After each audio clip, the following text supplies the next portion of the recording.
अकोला तालुक्यातील दहीहंडा गावातील कोडीपुरा वस्ती येथील निवडा नाल्यामुळे येथील गरीब नागरिकांचे जीवन धोक्यात आले आहे।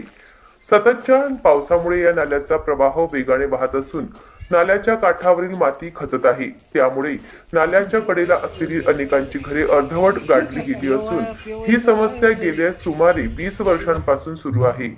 या वस्तीतील नागरिक अत्यंत गरीब असून मजुरी करून उदरनिर्वाह करतात। त्यांना दुसरे ठिकाण उपलब्ध नसल्याने प्रधानमंत्री आवास योजनेतून मिळालेली घरकुलेही याच नाल्याच्या काठी बांधली गेली। मात्र आता तीच घरे हळूहळू नाल्यात बुडू लागली आहेत। आम्ही मजुरी करून मुलांचे पोट भरतो, अशा परिस्थितीत नाला आमचे घर उद्ध्वस्त करत आहे, म्हणजे आमच्या जीवाशी खेळण्यासारखे आहे। आता आम्ही जायचं तरी कुठं, असा प्रश्न वस्तीतील लोकांना पडला आहे।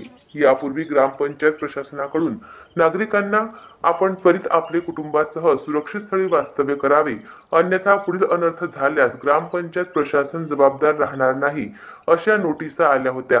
मात्र यावर्षी नोटिसाही नाहीत आणि नाल्याच्या कामाबद्दल कोणतीही दखल घेण्यात आलेली नाही।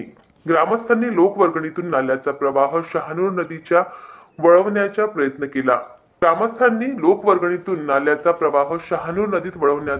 केला। पण शहानूर नदीला पूर आल्यास पाणी पुन्हा नाल्यामध्ये जमा होते।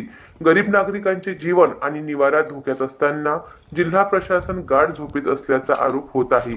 प्रशासनाने वेळीच लक्ष देऊन नाल्याचे काम व पुनर्वसनाचा प्रश्न सोडवावा, अशी मागणी जोर धरू लागली आहे।